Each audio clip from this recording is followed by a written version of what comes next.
We're here today with Jeremy Anwyl, who's the vice chairman of the auto information company Edmunds.com. That's a company that has all the price data, car reviews, and other consumer information that we rely on a lot, and I know others do too. We were talking about the presidential debate and the auto bailouts, and Jeremy has some interesting ideas being involved in the auto industry about the bailout, whether it was a good thing and its effect on the presidential campaign. So let's start out. Was this a success, do you think? Wow, there's the big question. So yeah, we've heard a lot about the auto bailouts being a success, and I think we need to unpack that a little bit. So if we were to phrase the question a little bit more pointedly and ask, would GM and Chrysler, as we currently think about them, still be here today if there hadn't been a bailout? I think in that context you'd have to say, yes, the bailouts were a success. If you step back a little bit, though, and really ask yourself about the auto industry in general, because sometimes we hear a lot about how the bailouts actually saved the auto industry, and there I think it gets a little bit of a stretch. And you have to kind of step back, because during the crisis, when all of this was going on, there were a lot of pundits really saying that without some sort of a bailout, the whole auto industry would collapse. And the basis for that was sort of this domino theory. So if GM couldn't pay its bills, then it couldn't pay the suppliers, and then the suppliers would go bankrupt, and the whole industry would kind of collapse. And I think that's a bit of a stretch. I'm not in any way discounting the crisis that the auto industry and the economy in general went through, but I think that when we're in the middle of a crisis, it's really hard to be objective in terms of making forecasts and predictions. And a good example of that, remember last year we had that earthquake in Japan, the crisis that really put the whole Japanese economy into, but particularly also the auto industry there. And I remember going to this conference. I won't mention the company name, but I was going to a conference as a speaker, and this was a company that worked a lot with the auto suppliers in Japan. And they were convinced it was going to take these companies 3 to 5 years to get back on their feet, for the business to get back to normal. And I think they were being sincere in that. And I remember when I was presenting to them that I said, look, I just don't see that. And I think the thing you're missing is the human factor, human ingenuity, that when we're presented with intractable problems, people can get very creative in terms of how they can develop solutions. And we saw that with the earthquake, where the Japanese car companies were generally back to full production, not in 6 years, but in 6 months. So I think the problem when we start to think about the bailouts in the context of the entire auto industry is that most of the pundits or the forecasters were thinking very linearly, and I think they completely discounted how people would have sensed opportunity and how they would have reacted. So I think the fuller answer is that the auto industry would look very different today without the bailouts. I'm not sure that you could make the case that it would have been better or worse off, either with or without. It's interesting, though, Alan Mulally, the CEO of Ford, who's gotten a lot of credit for steering the one U.S. company that didn't get a bailout. Right. He repeatedly, and I've sat down with him on many occasions, and he'd say, Jerry, if I had it to do over again, I would go back to Congress, I would testify that GM and Chrysler needed that money and they needed a bailout, and this sustained the auto industry. He's really of a view that it would have had widespread destruction, not only to the industry and suppliers, but also if you look at all the people thrown out of work and the cost of unemployment benefits and lost sales in the towns where these auto plants are, and the dealerships that would have gone out of business. And this leads to another point for this election. Wisconsin, Ohio, now they're auto states. I know we think of Wisconsin for cheese and dairy and Ohio for a lot of other things, but these are also have a serious auto industry in them. And they're also states that are battleground states. Do you think the bailout, now that it's done, supported by the Bush administration and supported by the Obama administration, is going to make a difference in how people vote in those states, because they see the auto plants humming along, guys are going to the local bars after their shift, they're getting their hair cut, they're shopping at the local Walmart, etc. Will it make a difference in the election?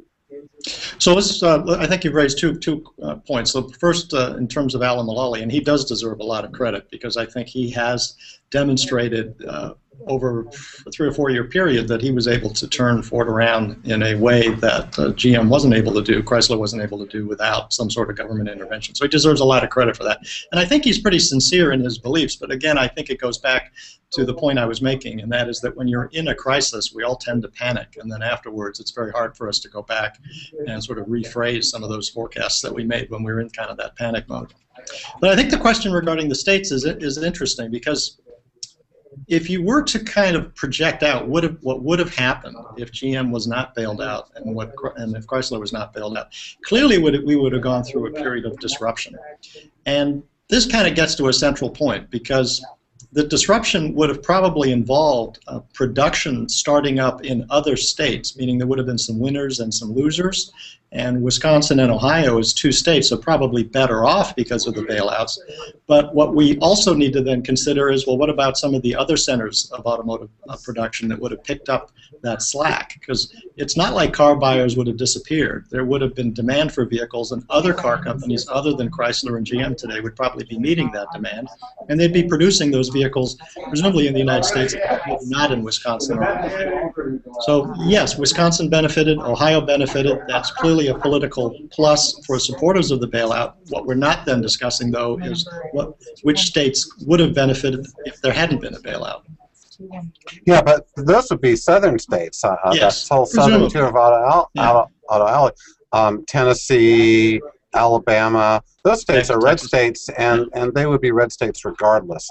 I guess what I'm asking is will this bailout, will it have an effect on who sits in the White House for the next 4 years because of the decline in unemployment rates and increased business activity in states like Wisconsin, Ohio State, which are swing states? Yeah, clearly, I think in those 2 instances, those states benefited from the bailout, and that's definitely going to score some political points for the current administration, no doubt. In the last presidential debate, Romney took a shot at Tesla in kind of an interesting way. He lumped Fisker Solyndra, which of course we all know about, the solar company that went bankrupt, with Tesla. And I'm wondering if you thought it's fair to lump Tesla in with those other companies for a couple of reasons. One, Tesla has equity ownership by Panasonic, Daimler-Benz, and Toyota. It actually is on the public stock exchange. Its shares are traded, and its shares, until maybe the last month, have been among the best performers in the auto industry since the time it went public. The other thing is that what he didn't mention was Nissan, which has something like a $1.5 or $2 billion Department of Energy loan, which they've used to retool their whole Smyrna, Nashville, Tennessee complex to build Leafs, which aren't selling at all. Right. And yet he didn't lump Nissan in with Solyndra. I'm just curious, is this fair criticism of that segment of the industry? So let's step back. I think the loans that you're talking about, another interesting point is that they were actually initiated by the Bush administration. And the history on this is that the Bush actually started a process whereby fuel economy standards were being ratcheted up, and one of the trade-offs for the industry was that there would be low-interest loans available to help offset some of the costs of transitioning to those more fuel-efficient technologies. So yes, and Ford actually benefited from some of that as well. So there's quite a few companies that participated. I think the point that Romney is trying to make, and I don't think he made it very eloquently, because I think your point about lumping all these companies together is valid. The point he's really trying to make, I think, and using Solyndra as an example, is that perhaps the government's not always the best at picking which technologies or which companies are going to be the winners or are going to be the losers. That's an interesting argument. By lumping all these companies together, though, I think you kind of dilute that, because, as you point out, Tesla is really a special case. They are a company that has demonstrated that they've built their own technologies, they've got cars in the marketplace. They have challenges, so I'm not saying that Tesla is a home run success, but it is a viable company, and I think it is one that demonstrates that there's potential with with some of these new technologies. Hey, Jeremy, thank you very much. Yeah, a lot of interesting things here for us to ponder, and that people will be curious as they watch these presidential debates and think about the auto industry as we head to Election Day. Thanks again for being with us. I'm Jerry Hirsch, auto reporter for the Los Angeles Times.